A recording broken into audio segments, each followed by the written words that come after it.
ভোটের হাওয়া গতি পেয়েছে উত্তরের জেলা দিনাজপুরেও। জেলার ৬টি আসনে লড়বেন বিএনপি, জামায়াত, এনসিপি সহ বিভিন্ন দলের প্রার্থীরা। সুষ্ঠু ভোটের পরিবেশ নিশ্চিত করতে প্রস্তুতি নিচ্ছে প্রশাসনও। সৎ ও যোগ্য প্রার্থীদের পক্ষে রায় দেওয়ার কথা বলছেন তরুণ ও নারী ভোটাররা। দিনাজপুর প্রতিনিধি চিত্ত ঘোষের তথ্য ভিডিওতে ডেস্ক রিপোর্ট।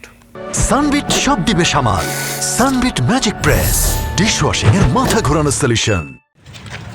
হাট, ঘাট, মাঠ, ময়দান সবখানেই ভোটের আলোচনা। জেলার ৬টি আসনে বিএনপি, জামায়াতে ইসলামী, এনসিপি সহ বিভিন্ন রাজনৈতিক দলের প্রার্থীদের সাথে লড়ছেন কয়েকজন স্বতন্ত্র প্রার্থীও।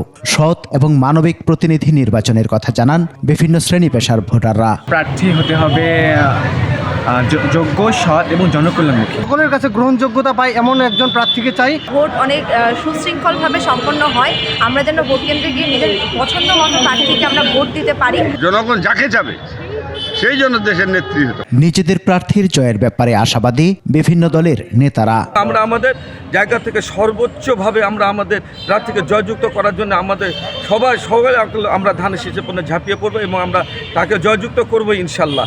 জামাত ইসলামী এবং দাঁড়িপাল্লার পক্ষে যেভাবে গণজোয়ার সৃষ্টি হয়েছে, আমরা প্রত্যাশা করছি দিনাজপুরের ৬টি আসনে আমরা ভালো করবো ইনশাল্লাহ। প্রার্থী বাছাই শেষ হয়ে গেল, তারপরেও মানুষ কিন্তু শঙ্কা মুক্ত না, মনে করছে এখন সত্যি কি নির্বাচন হবে, বা নির্বাচনে আমরা যদি ভোট কেন্দ্রে যাই আমরা নিরাপদে ভোটটা দিতে পারবো কি।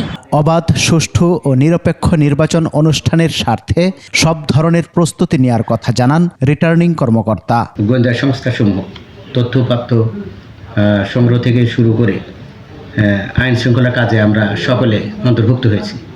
আমরা আশা করি আল্লাহর রহমতে একটি সুন্দর পরিবেশ তৈরির মাধ্যমে এই জেলায় একটি ভালো নির্বাচন করতে আমরা ইনশাল্লাহ সক্ষম হব। দিনাজপুরের ৬টি সংসদীয় আসনে মোট ভোটার ২৬,৬০,৭34 জন। সমার ইসলাম, ২১ টেলিভিশন।